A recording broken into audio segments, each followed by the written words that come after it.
So hats off to the Wallabies, the team, the players, the 23 that went on the pitch yesterday, because beyond the great coaching of Joe Schmidt, there's a group of players that actually believe they can beat the best rugby teams in the world. And this Wallaby team is going to be extremely dangerous for the rest of this Rugby Championship and the rest of 2025.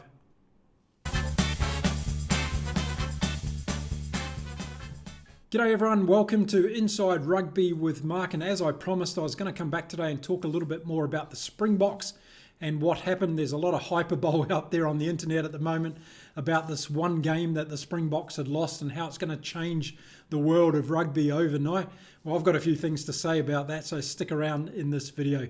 So first of all, I just want to talk about some of the things that maybe some of the other people are not talking about, and the first one is what actually happened before this game even got underway. And I'm talking about the last training session that the Wallabies had, because it was 2 minutes before the end of that training session, and Ben Donaldson, who Joe Schmidt had selected in the team to play at Ellis Park, pulled up injured and was not going to be considered anymore for the team. So that meant Joe Schmidt had to make a huge decision. He decided to bring in James O'Connor, who hasn't played for the Wallabies for 3 years, in the number 10 jersey. So this was a massive change.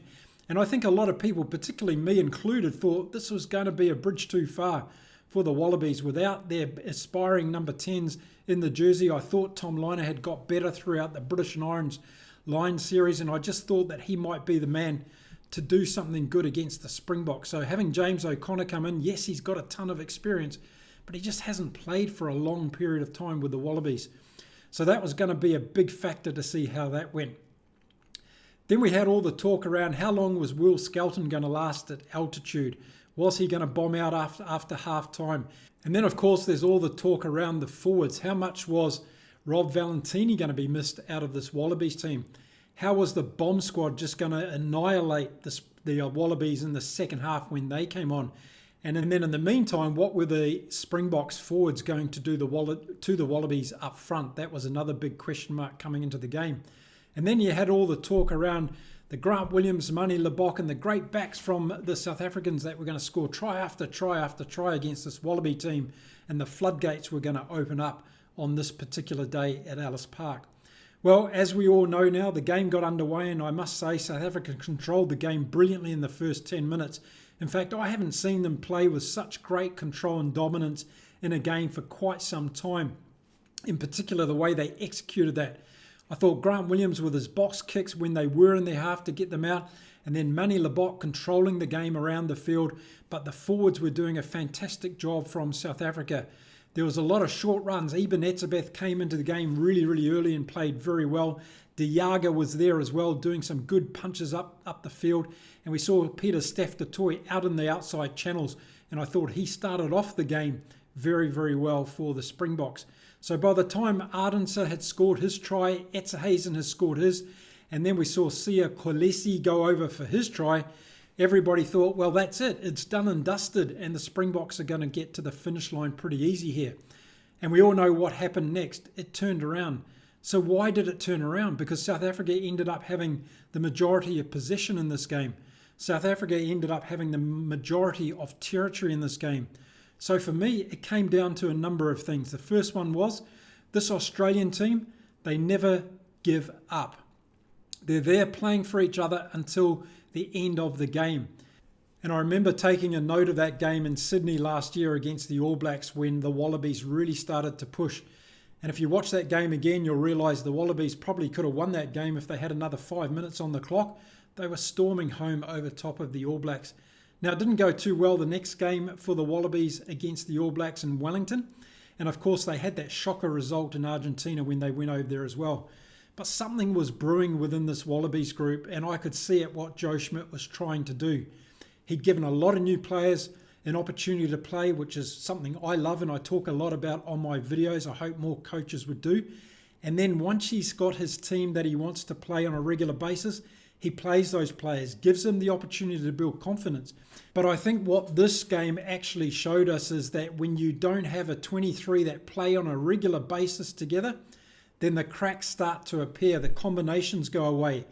The little systems that you do and have in a game may be not as transparent as they are when you're staying together as a solid team. And that's what we saw from this Wallabies in the weekend. So despite being down 22-0, they knew that they had the game plan to be able to come back and beat the Springboks. Of course, it was going to be a huge offering in the second half to be able to do that, but they stayed true to their DNA. And they had the players that have been riding that wave for the last 12 months now. And I think that's one of the critical things that happened in this game yesterday. We saw those combinations both in offence and defence. We saw that spontaneity that Australia are brilliant at. Didn't matter that Tom Wright dropped 3 high balls in the first 10 minutes of this game, because he came back and he scored the match-winning try at the end of the game. And of course, the most important part of any game is what the score is at the end. So I think this Australian team have come along a beautiful journey where they've been able to adapt their play, but they've now got players in the system that they know each other, they trust each other, and they know what to expect to each other, particularly on defence. And we saw that a lot yesterday. I've seen a lot of people comment about Joseph Su'a-Ali's tackling style. Yeah, he's got a lot to learn, but the guy's only played a handful of rugby games, and look how good he is.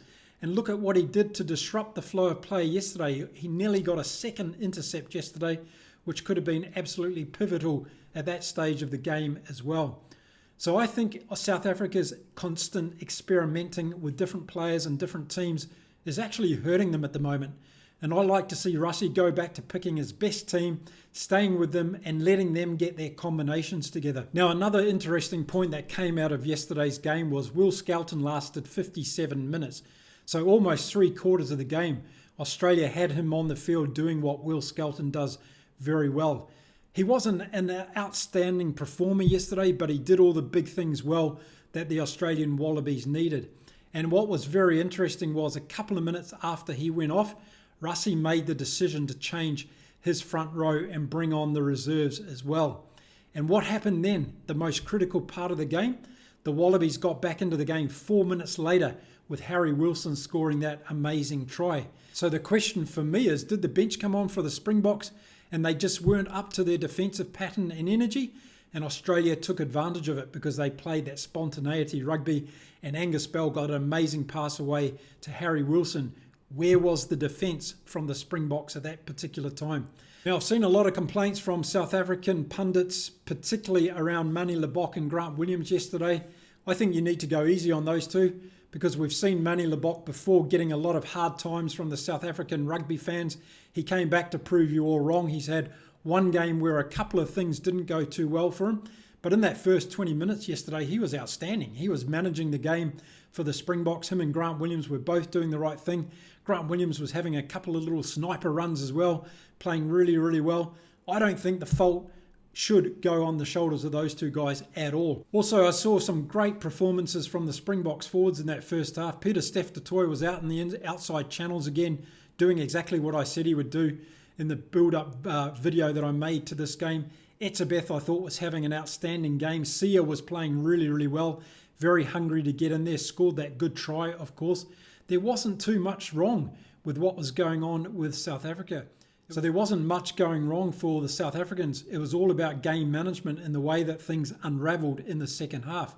And when I say unravelled, it was the spontaneous play from the Australian Wallabies that set the field alight. Sometimes you can't defend against that stuff. Sometimes when the bounce of the ball goes into the hands, a flip pass comes up or a short pass to put someone through a gap, that happens in a game of rugby. What happened though from South Africa is they didn't respond to that. So despite Australia scoring tries, South Africa didn't come back and get points of their own. Take a breath, calm down and get back into the game. The Australian tsunami kept coming at the Springboks and it was too much for them at the end of the day. And I think that's where the question marks have got to come into for Russie.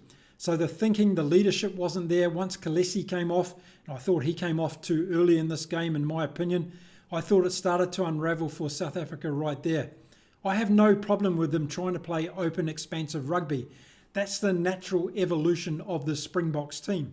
Now, a lot of people are saying, get rid of Tony Brown, send him away and get back to the DNA of South African rugby of playing 10-man rugby. Well, that's not going to win your Rugby World Cups, in my opinion.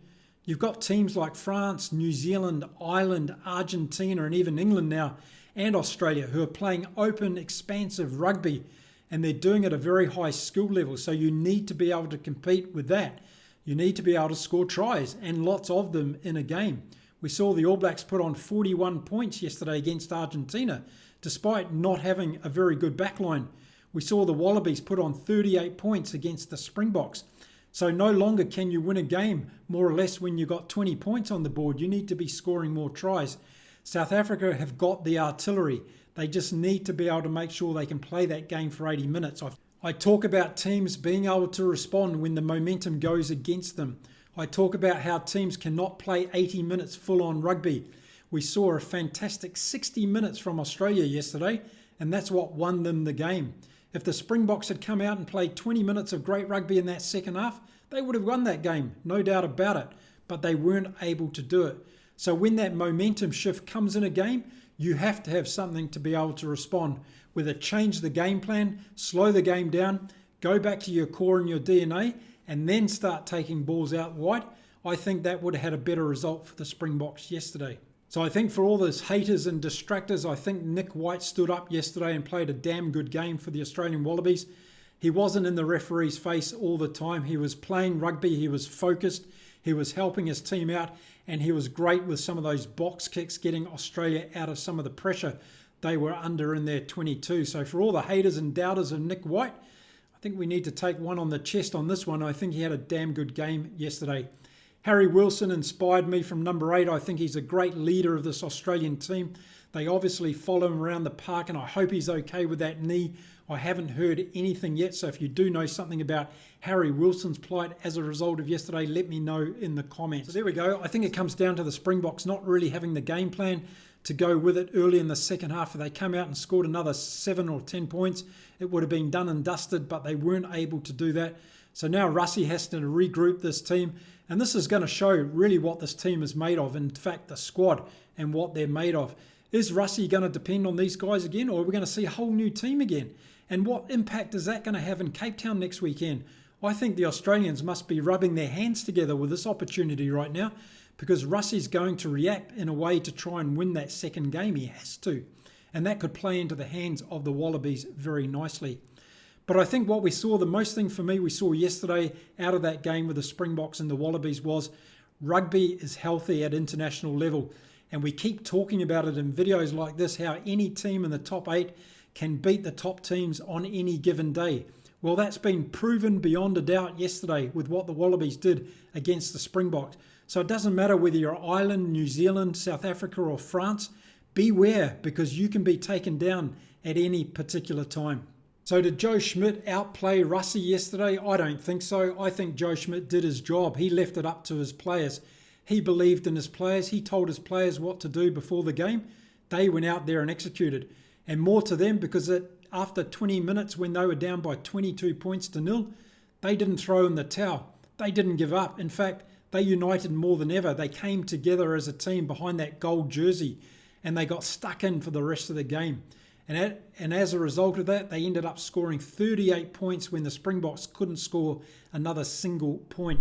So hats off to the Wallabies, the team, the players, the 23 that went on the pitch yesterday, because beyond the great coaching of Joe Schmidt, there's a group of players that actually believe they can beat the best rugby teams in the world. And this Wallaby team is going to be extremely dangerous for the rest of this Rugby Championship and the rest of 2025. So there we go, 6 tries to 3 yesterday in favour of the Wallabies. They had less possession than the Springboks. They had less territory than the Springboks, but they had more passion than the Springboks, and they brought that game home magnificently at the end. So those are my latest views on that game. Some of the things I think Russie needs to look at, and I wouldn't get down on Grant Williams and Manie Libbok in particular, because I think there was a lot of question marks over the South African forwards yesterday, particularly in that second half, and particularly with the bench that came on. There's a lot of question marks indeed that need to be answered for all South African fans. Okay, that's it for this video. I'll be back again really soon. Until then, drop your comments. Let me know what you think now that it's a day later. Have you calmed down a little bit? Have you got a little bit more excited about what's coming on in Cape Town? I'd love to hear your views and opinions. Thanks for watching me, Inside Rugby with Mark. I'll be back again soon in another video. Until then, keep safe, keep well, keep enjoying your rugby across the world. Bye for now.